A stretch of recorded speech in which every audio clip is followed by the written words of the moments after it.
Welcome back to Cyber Mornings Daily, ready for another deep dive. Today we're looking at three stories that really show how fragile our digital world can be. I'm ready. Let's jump right in. Okay, so imagine this. You're home, chilling, streaming a show, lights are dimming, and bam, the internet's down. Uh-oh. Turns out your router, the thing that connects you to everything, it's been hijacked, like literally forced into a botnet army. Yeah, that's not just a what if. That's a new twist on the Mirai botnet. It's malware, been around since, 2016?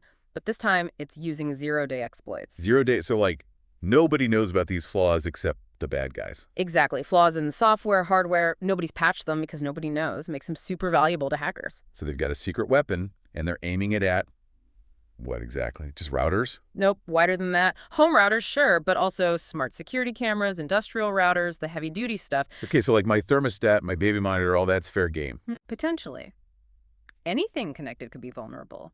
Think smart thermostats, baby monitors, even some 5G and LTE devices. So it's a zombie army waiting for orders. How do they even get infected in the first place? Couple ways. Brute forcing weak passwords, that's the admin and password 123 issue, but also custom packing, so they sneak past security software. Like imagine disguising the malware in a plain box. What doesn't set off alarms? Then what? Then the infected device, it's part of their network, gets updates, carries out attacks on command. And I'm assuming the attacks are, well, not good. We're talking DDoS attacks, flooding websites, servers with traffic until they crash. What's really noticeable here is the intensity and how short they are. They hit hard, maybe 10, 30 seconds, but we're talking over 100 gigabits per second. Like a digital blitzkrieg. What kind of damage are we talking about? Major disruption. Hospitals, banks, anything online could be knocked offline. It's not just inconvenience, it could be life or death or huge financial losses. So what can we do? Besides, running and hiding. First off, passwords. Change the defaults. Make them strong, unique. Use a manager if you need to. Basic stuff, but important. Anything else? Updates. Annoying, I know, but those notifications might have the patch that stops this. And disable anything you don't use. Remote access on your router. Turn it off if you don't need it. Make it harder for them to get in. So we've covered routers. Let's move on to something you'd think would be untouchable, the United Nations. Specifically, the Aviation Agency, the ICAO. They set the rules for global aviation safety. You'd think their security would be top-notch. Yeah, you'd think. But even they're not immune. This time it's a data breach, and we're talking 42,000 records from their recruitment database, leaked online. Wow, okay, that's a lot. What's in that database? The good stuff. Names, birthdays, addresses, emails, work history. It's basically an identity thief's starter kit. So how did it happen? They just forget to lock the digital door. Seems like there were vulnerabilities. A hacker, goes by NATO Hub, figure out how to get in. At first, ICO just said potential security incident. Potential? Yeah, that always sounds like they're downplaying it. Right, but 2 days later, bam, the data's on a hacking forum. And to make things worse, another hacker popped up claiming they've got even more data than what was leaked, 2 gigabytes of files, over 57,000 emails. So it's worse than they initially said. What are they doing about it now? They've confirmed it, obviously, and they're saying they'll notify everyone affected, implementing more security. Hopefully it'll work better this time. And they say no financial info or passwords were in the leak, so silver lining, I guess. I'll take any silver lining at this point. But hasn't the UN had security problems before? Sadly, yeah. A few years back, 2019, their networks in Vienna and Geneva got hacked.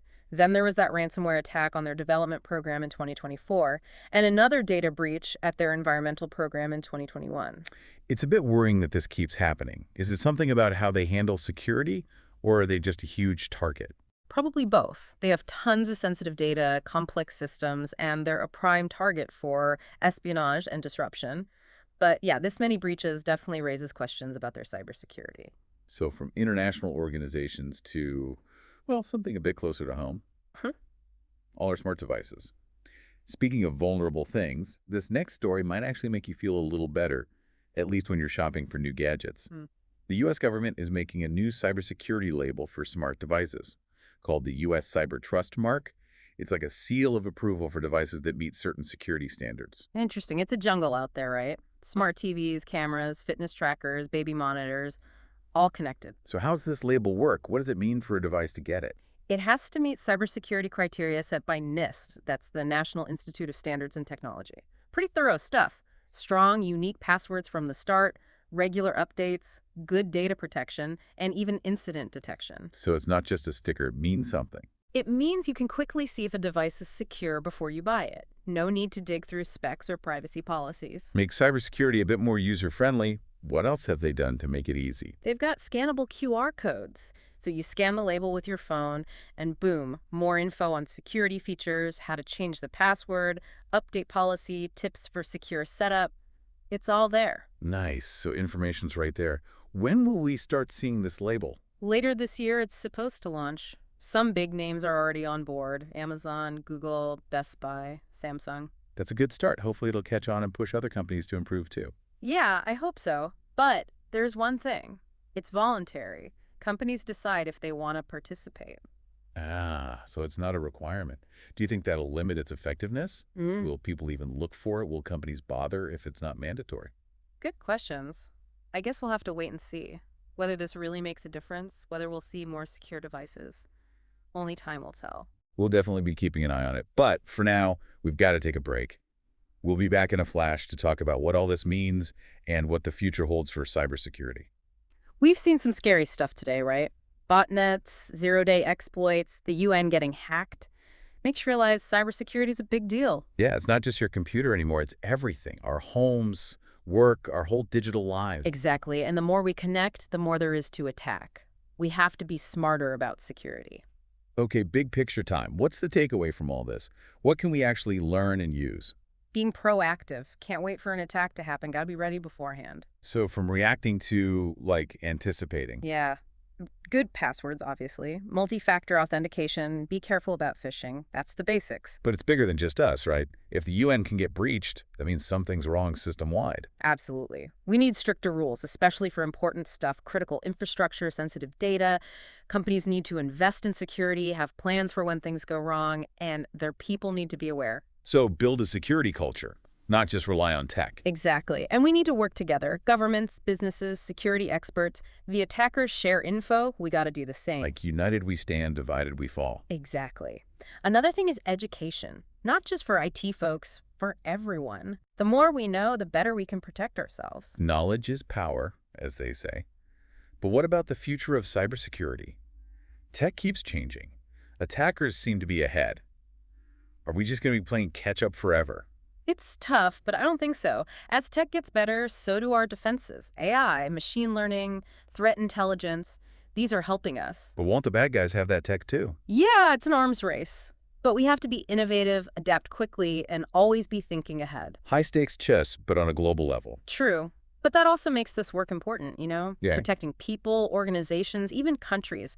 It's motivating. Digital guardians, protecting this connected world. Exactly. You got to be watchful, flexible, and really understand what the threats are. So how do people stay informed? Yeah. It's all changing so fast. There are some good resources online.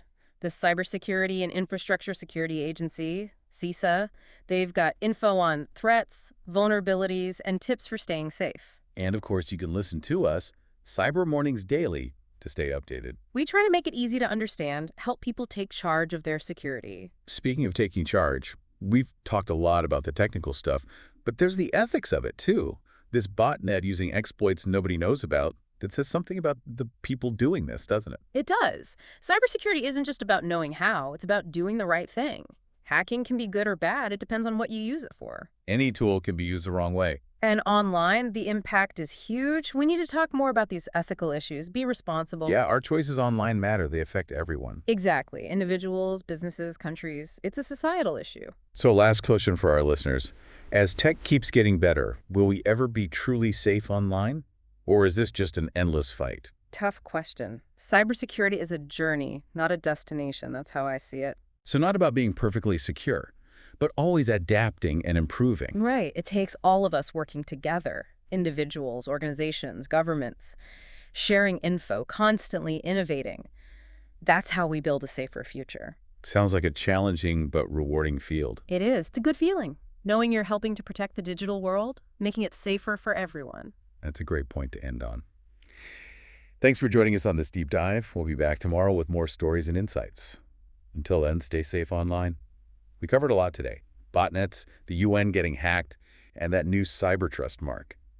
It's a lot. It shows how big cybersecurity is now, right? Not just computers, it's our whole digital lives. Yeah, and what gets me is it's all connected. Like one little device with a problem can mess things up globally. For sure. That Mirai botnet's a good example. Your router gets infected, suddenly it's attacking something on the other side of the planet. Well, it's not just my security, it affects everyone. Right, it's all connected. That's why we gotta work together on this, not just each do our own thing. Okay, so wrapping up here, Mm-hmm. what can people do? It all feels so complicated. It can, but honestly, cybersecurity is about small steps, done consistently. Habits, not being an expert overnight. Exactly. Strong passwords, different for each thing. Multi-factor authentication, turn it on wherever you can. Watch out for phishing. Keep your software updated. That's a good start. And we can push for better security from the companies we use, right? Definitely. Spend your money where they take security seriously. And if they mess up, call them out on it. The more we demand it, the better they'll get. So we have power as consumers. We can make a difference. That's the point. We're not just helpless. We can change things by making good choices and holding others accountable. Great point to end on. Thanks for joining us on Cyber Mornings Daily. We'll be back tomorrow with more. Stay safe online, everyone.